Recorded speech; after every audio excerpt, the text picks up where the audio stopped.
seorang pria tanpa identitas ini tewas disambar kereta dan di yang terjadi lebih dari 3 jam menyebabkan kawasan Gedebage Kota Bandung terendam banjir Senin malam. Kios sayuran dan sembako di Pasar Gedebage Kota Bandung, Jawa Barat terbakar pada Minggu dini hari.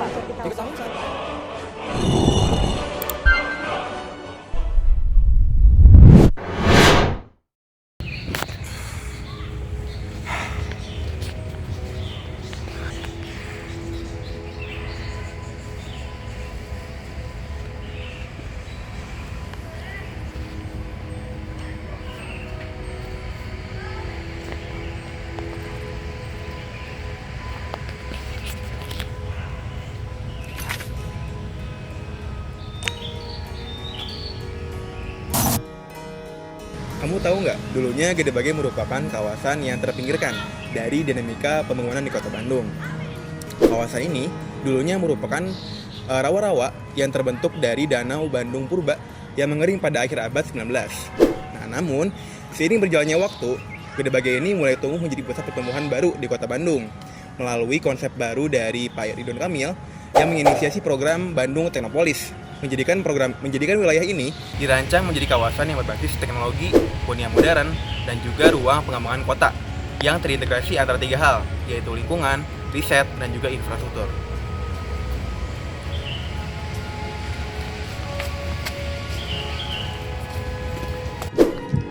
Di tengah transformasi tersebut berdirilah Masjid Raya Al-Jabar. Dibangun sejak tahun 2017 di atas lahan sawah basah seluas 26 hektar dengan biaya APBD Provinsi Jawa Barat sekitar 1 triliun rupiah.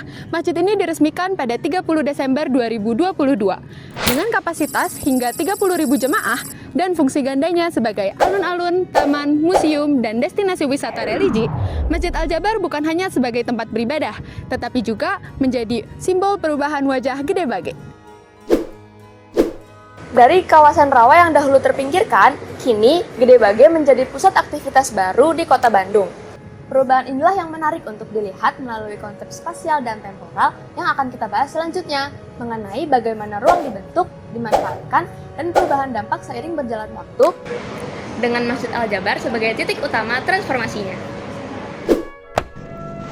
Pembangunan akses tol dan kawasan Sumarekon membuat lalu lintas menuju Gedebage menjadi lebih ramai dan semakin mudah untuk dijangkau.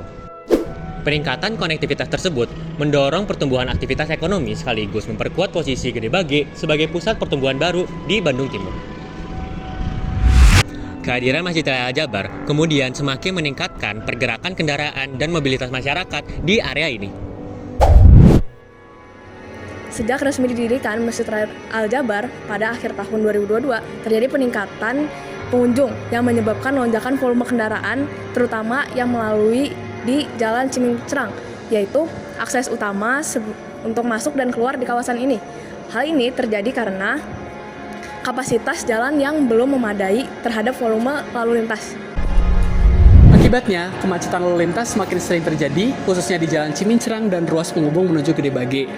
Tingginya aktivitas kendaraan pribadi, bus para wisata, dan pejalan kaki juga meningkatkan resiko kecelakaan di sekitar kawasan tersebut. Selain itu, mobilitas masyarakat menjadi kurang efisien karena waktu tempuh perjalanan yang semakin panjang, baik bagi pengunjung maupun warga sekitar. Berdasarkan penelitian yang dilakukan oleh Damayati dan tim, mengenai pembangunan Masjid Al-Jabar dan pengaruhnya terhadap ekonomi warga sekitar, ditemukan adanya dampak positif terhadap peningkatan ekonomi warga di kawasan Gedebage. Penelitian ini menggunakan pendekatan kuantitatif melalui wawancara dengan para pedagang UMKM di area terbuka Masjid Al-Jabar. Hasilnya menunjukkan bahwa kehadiran Masjid Al-Jabar mampu menghidupkan aktivitas ekonomi mikro sekaligus membuka peluang kerja baru yang turut meningkatkan kualitas hidup masyarakat sekitar. Selain itu, pembangunan Masjid Al-Jabar juga mendorong perkembangan kawasan Gedebage sehingga berdampak pada kenaikan nilai harga tanah. Namun, dampak ini tidak dirasakan secara merata oleh masyarakat sekitar. Dalam kurun waktu yang sama, terjadi kenaikan yang signifikan terhadap nilai tanah tertinggi, yaitu dari 4,3 juta menjadi 7,2 juta per meter persegi. Di sisi lain, perubahan tata guna lahan ini juga membawa dampak positif terhadap perkembangan kawasan Gedebage. Wilayah yang sebelumnya cenderung pasif secara ekonomi mulai berkembang menjadi pusat aktivitas baru di Bandung Timur, ditandai dengan meningkatnya pembangunan, aktivitas perdagangan, dan mobilitas masyarakat.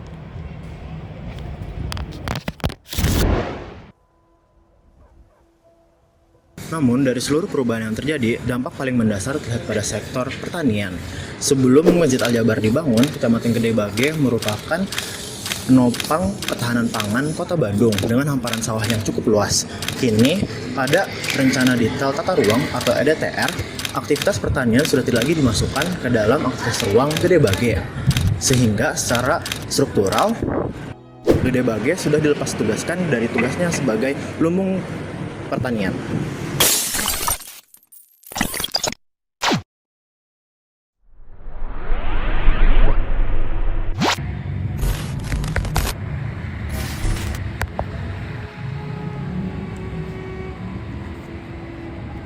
Dalam perspektif geomatika, kasus ini menunjukkan bahwa bagaimana sebuah pembangunan dapat merubah struktur ruang secara luas dan cepat. Dampak yang terlihat bukan hanya dampak spasial, tapi juga dampak temporal, yaitu dampak jangka panjang terhadap masyarakat, lingkungan, dan fungsi kawasan ini di masa depan. Di balik pesatnya perkembangan kawasan Gede Bage, muncul berbagai persoalan baru yang perlu kita perhatikan. Mulai dari resiko penurunan muka tanah akibat pembangunan kawasan besar di bekas rawa, hingga ketimpangan kenaikan nilai lahan di sekitar Masjid Raya Al-Jabar. Melalui metode INSAT, perubahan permukaan tanah di kawasan Gede Bage dapat dipantau secara berkala tanpa harus melakukan pengukuran langsung di lapangan. Metode ini membantu melihat terjadinya penurunan muka tanah yang berpotensi terjadi di atas kawasan bekas sawah. Dengan analisis temporal dapat diamati dari waktu ke waktu kondisi permukaan tanah, sehingga risiko terhadap infrastruktur dan lingkungan sekitar dapat diketahui lebih awal. Sementara itu, metode interpolasi spasial seperti IDW dan juga Kriging digunakan untuk melihat pola persebaran nilai lahan di sekitar kawasan Masjid Raya Al-Jabar.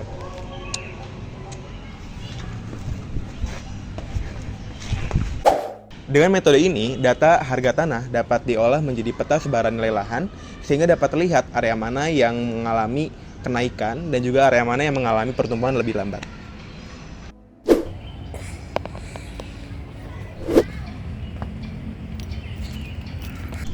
Dengan begitu, pertumbuhan ekonomi dan juga ketimpangan perkembangan kawasan dapat digambarkan secara lebih jelas dalam perspektif spasial.